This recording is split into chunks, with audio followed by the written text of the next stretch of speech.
हुआ है, क्या 2024 तक होगा? जब एनटीपीसी में 20 गुना रिजल्ट कहा गया है तो 11 गुना क्यों दिया गया? एक ही विद्यार्थी का रिजल्ट 5 पोस्ट के लिए क्यों भरा गया? और तीसरा और आखिरी सवाल, 12वीं के पद के लिए 12वीं के बच्चों के साथ ग्रेजुएशन के बच्चों को उठाया गया, क्या दोनों का स्तर समान है?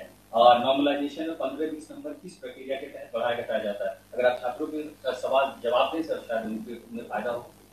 आपने सारे प्रश्न पूछे हैं, सारे के सारे महत्वपूर्ण प्रश्न हैं। मैं इन सारे प्रश्नों को एक एक करके लेता हूं। सबसे पहले लेवल 1 में 2 स्टेज एग्जाम क्यों? 1,25,00,000 के आसपास स्टूडेंट्स ने अप्लाई किया है। इतनी बड़ी संख्या में देश भर में अगर रिक्रूटमेंट करना है तो आपको एक लेवल के एग्जाम से, सिंगल एग्जाम से करना बहुत मुश्किल है। फिर भी हम इसको री एग्जामिन करेंगे। इतनी बड़ी संख्या में 1,25,00,000 कैंडिडेट्स अगर हो तो कैसे उनको एक साथ सेम तरीके से same level of hardness of question की, ये सब करना अति डिफिकल्ट। आप सब इस प्रक्रिया से गुजर चुके हो, आप भी समझते होंगे। इसलिए इसके दो, एक प्रीलिम एग्जाम और उसके बाद में एक कंप्यूटर बेस्ड टेस्ट 2 इस तरह से करके किया गया। वो नोटिस में लिखा गया था कि अगर जरूरत पड़ी, अगर परिस्थिति हुई तो उसके 2 लेवल किए जाएंगे। पहला ये। दूसरा आपका प्रश्न कि 10+2 में ग्रेजुएट्स को कैसे अलाउ करें। देखिए, किसी भी एग्जाम में मिनिमम क्वालिफिकेशन का स्टैंडर्ड होता है, मैक्सिमम क्वालिफिकेशन का नहीं होता है कभी भी। ये कानूनन कॉन्स्टिट्यूशनल व्यवस्था में हम लोग काम कर रहे हैं। कॉन्स्टिट्यूशनल व्यवस्था के हिसाब से हम मिनिमम प्रिस्क्राइब कर सकते हैं, मैक्सिमम प्रिस्क्राइब नहीं कर सकते। तो 10+2 के लिए जो क्वालिफिकेशन वाला स्केल है, उसमें अगर ग्रेजुएट बैठे हैं तो उसको रोकने का हमें कोई अधिकार नहीं है, किसी को कोई अधिकार नहीं है। अगर कोई नया इसके बारे में कोई नया न्यायपालिका की तरफ से कोई चीज आती तो अलग बात है, लेकिन हमारे पास कोई अधिकार नहीं है इसका। दूसरा विषय था ये। तीसरा विषय आपने रखा समय का। देखिए, शुरू में इसके लिए जो इस एग्जाम को कंडक्ट करने के लिए एप्लीकेशंस आई, दोनों के दोनों एग्जाम्स में 1 करोड़ से ज्यादा एप्लीकेशंस आई। 1 करोड़ से एप्लीकेशन ज्यादा आई तो जो एग्जामिनेशन कंडक्ट करने के लिए एजेंसी हमको हायर करनी थी, उसको हायर करने में टाइम लगा, 6 महीने से ज्यादा लगा।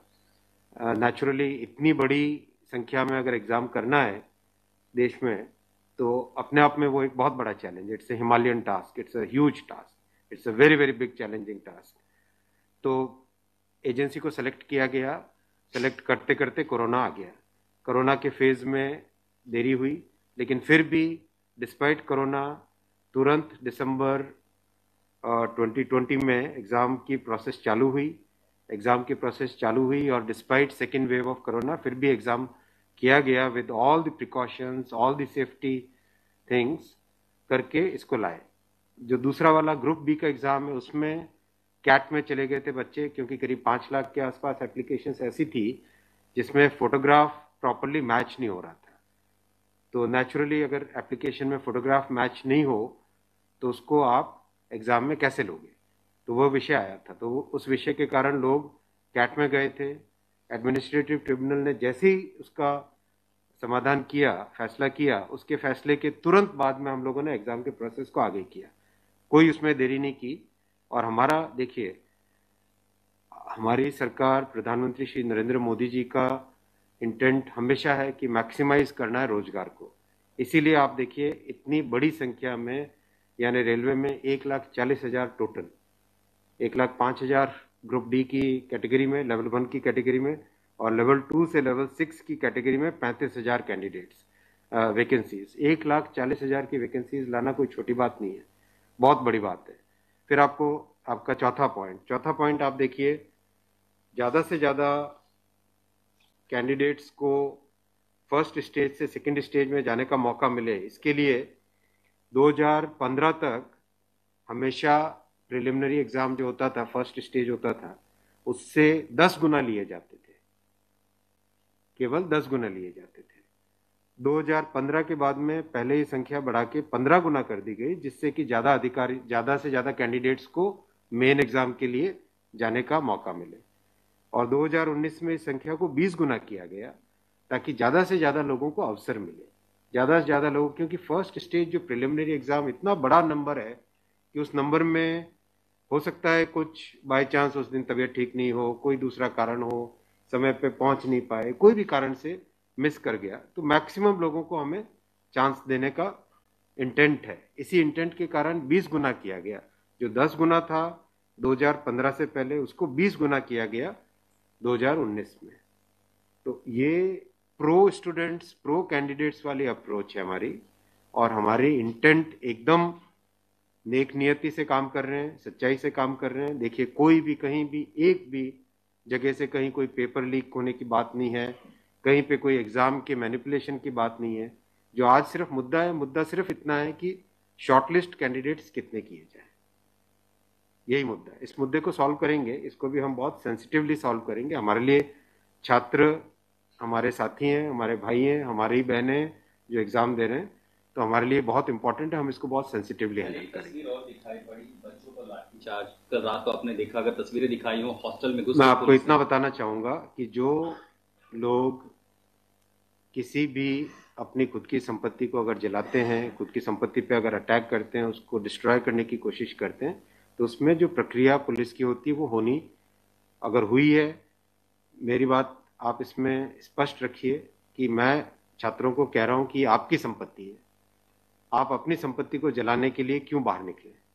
और हम आपकी बात को शुरू से सुन रहे हैं। जिस दिन आपने पहले ये पॉइंट रखा, उसी दिन हमने तुरंत इसका, जैसे ही दूसरे दिन ही मेरे नज़र में आ गई थी बात ये, और दूसरे दिन मैंने तुरंत सारा ये टेबल मंगवाया कि आप मुझे एग्जैक्ट बताओ हर एक लेवल पे क्या वैकेंसी है। और हर एक लेवल पे एग्जैक्ट, जैसे लेवल 2 पे 5663, उसकी जगह 1,13,000, कितने गुने? 20 गुने। लेवल 3 पे 4,940, उसके अगेंस्ट कितने शॉर्टलिस्टेड? 98,833, 20 गुने। तो जो नोटिस के अंदर प्रक्रिया एग्जैक्टली उसके हिसाब से किया है, हर एक पे, level 2, level 3, level 4, level 5, level 6, हर एक पे एग्जैक्टली 20 टाइम्स किया गया है। इश्यू वो नहीं, इश्यू डुप्लीकेट, मतलब डुप्लीकेट नहीं, इश्यू यूनिक वाली बात आ गई। अब वो मुद्दा उनका है, क्योंकि इसलिए मुद्दा आ रहा है कि जिन लोगों ने तैयारी कर ली है उनको लगता है कि हमें एक बार और चांस मिल जाए, इसीलिए हम इसको बहुत सेंसिटिवली हैंडल करेंगे।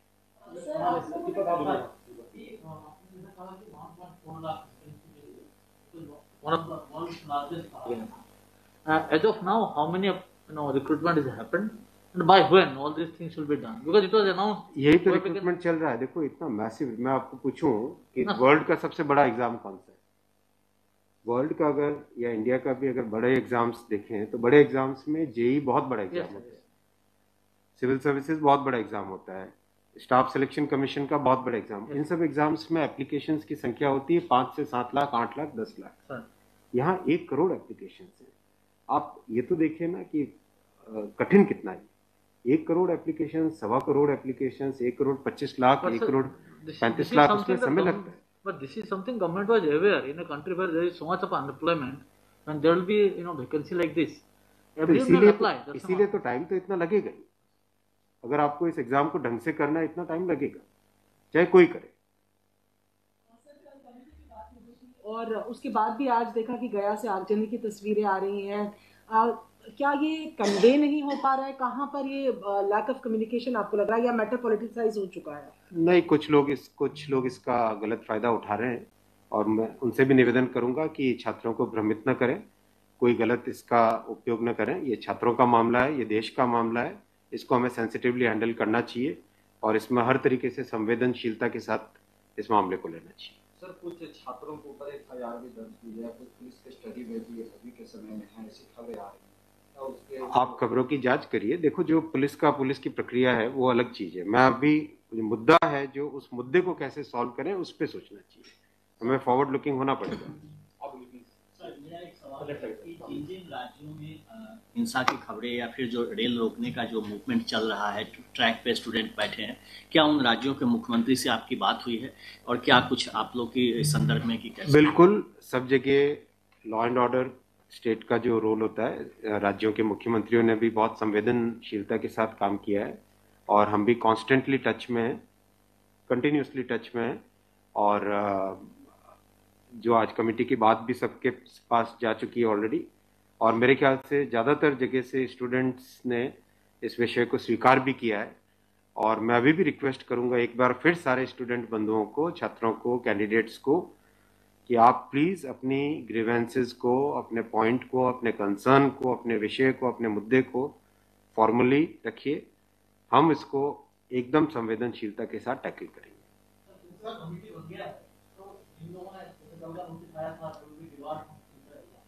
Will that also be considered because they did not know that this is going to happen?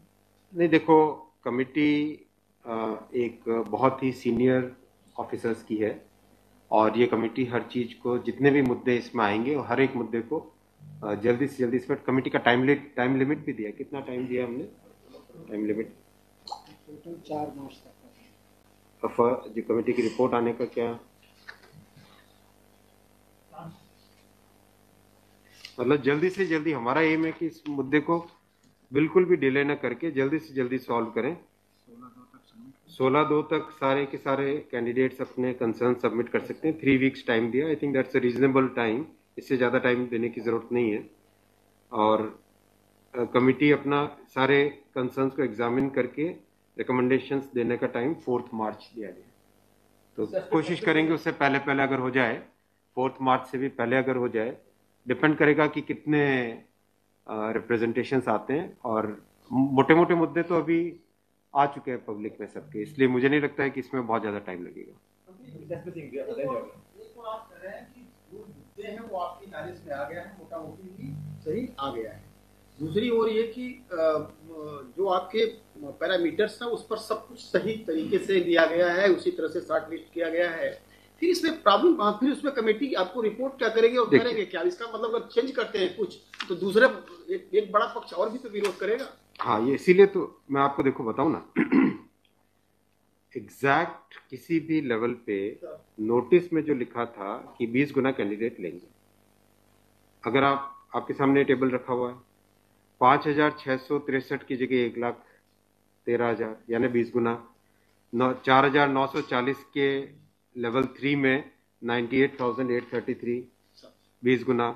161 के अगेंस्ट 3223 20 गुना। 17,393 347 3,47,676 20 गुना। 7,124 वैकेंसीज के अगेंस्ट 1,42,413 20 गुना।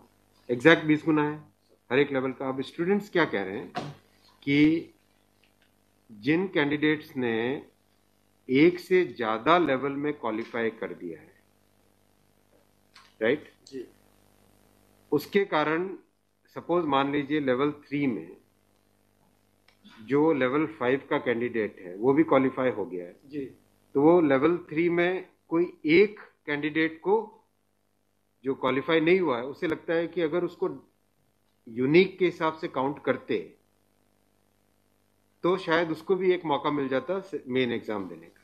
बराबर है, ये मुद्दा है, मुद्दा ही है। अब जो नोटिस इनवाइटिंग एग्जाम है, एग्जाम का जो नोटिफिकेशन होता है उसकी एक सैंक्टिटी है, वो कोर्ट का मैटर है, वो लीगल मैटर हो जाता है। एग्जैक्टली उसके हिसाब से किया गया एग्जाम का, एग्जाम को उसी हिसाब से कंडक्ट किया गया, उसी हिसाब से शॉर्टलिस्टिंग की गई। अब जब ये मुद्दा आया है तो इस मुद्दे को सॉल्व करने के लिए कोई ना कोई तो तरीका निकालना पड़ेगा, राइट? तो आपका जो प्रश्न है, आपका प्रश्न वैलिड है कि क्यों है। आपके सामने डेटा सामने रखे हुए हैं, डेटा आप सबके सामने है, बिल्कुल एग्जैक्ट डेटा है कोई, और ये डेटा हमने पहले दिन ही दे दिया था। जो टर्म कंडीशंस ऑलरेडी जब पब्लिसाइज किया जाता है, कोई पोस्ट होती है तो उसके लिए टर्म कंडीशंस ऑलरेडी पहले से घोषित होता है, उसके आधार पर ही ये सब कुछ किया गया होगा। हाँ बिल्कुल। फिर एक कमेटी या आपको कुछ रास्ता आप नहीं दिख रहा है क्या? ये जो कमेटी रिपोर्ट देगी क्या उसके अगेंस्ट देगी जो आपके टर्म कंडीशंस पहले वाले थे?